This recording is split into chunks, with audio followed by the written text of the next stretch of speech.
There was once a small kingdom in East Africa known for its green hills, wide rivers, and strong cattle. The people were proud. They worked hard. They lived by rules, some made by tradition, others made by fear.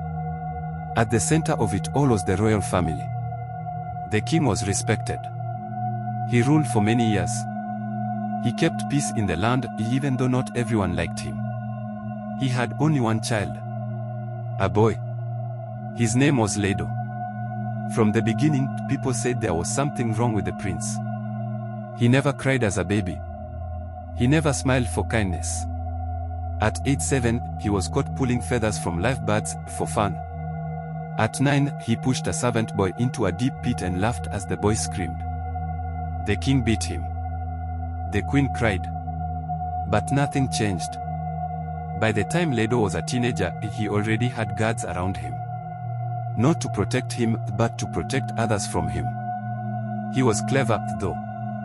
He knew when to act polite. He knew how to lie and get people in trouble. He always got away with it.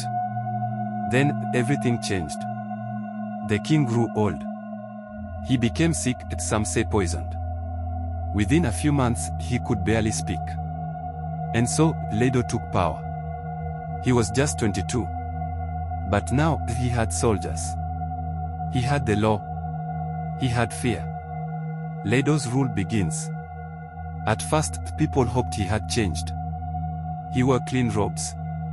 He visited markets. He smiled at children. He gave speeches full of promise. But that didn't last. Soon, he closed the schools in poor villages. They don't need books, he said. They need obedience. He raised taxes. If you couldn't pay, your house was taken. If you protested, you disappeared.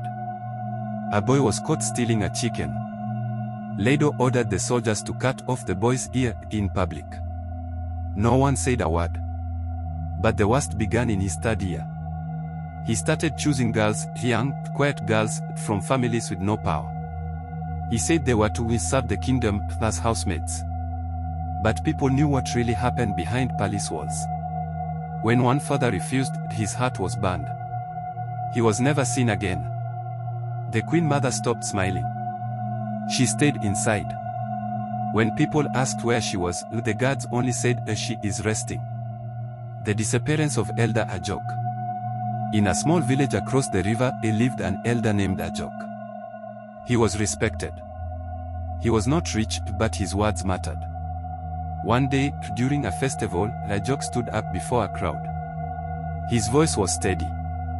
He said, "We have let a wolf rule the cattle. This prince brings shame.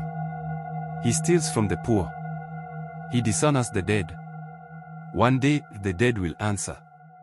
By sunset, soldiers came. Ajok was taken away in a black truck. That night, thunder rolled, but there was no rain. The next morning, a child found Ajok's walking stick floating in the river. His body was never found. People started whispering. Some said Ajok's spirit would return. Others said the prince had gone too far. But Ledo didn't care. He grew more violent. He trusted no one. Even his generals were afraid of him. The knocking begins. About 2 weeks after Ajok vanished, something strange happened. Just before midnight, Ledo heard a knock at the palace gate. Not loud. Just one knock. The guard checked. No one. The next night, same thing. One knock. No one there. Then it became 2 knocks. Then 3. Ledo stopped sleeping. He paced.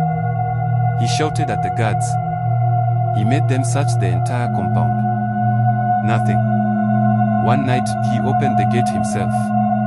Still, no one. But behind him, the whisper. "Open the gate, my prince. Your judgment has come." Ledo turned, heart pounding. No one. Then he looked in a mirror. And he saw Ajok. His face was grey. His eyes were deep and empty. His mouth didn't move. But the voice was clear. "You took the living. Now the dead will take you." Ledo tried to escape the palace, but his drivers vanished. His cooks ran. The guards stopped responding. No one wanted to be near him. He tried to call the elders. None came. He sent for his mother. She never answered. He stayed alone in a palace filled with shadows.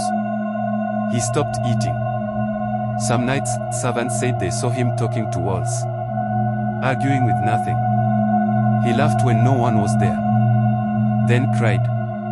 One morning, people found the palace gate wide open, and Ledo was sitting on the steps, barefoot, in his royal clothes, staring at the sky. His lips were shut tight. His eyes would not blink. He didn't speak. He didn't move. He stayed like that for 3 days. No food. No water.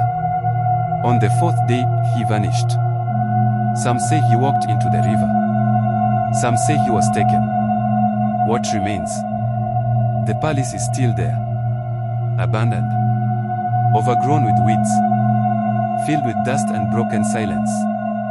No one lives there. No one dares. Because even now, at night, people say they hear knocking. One knock. Then 2. Then 3. And sometimes, the whisper.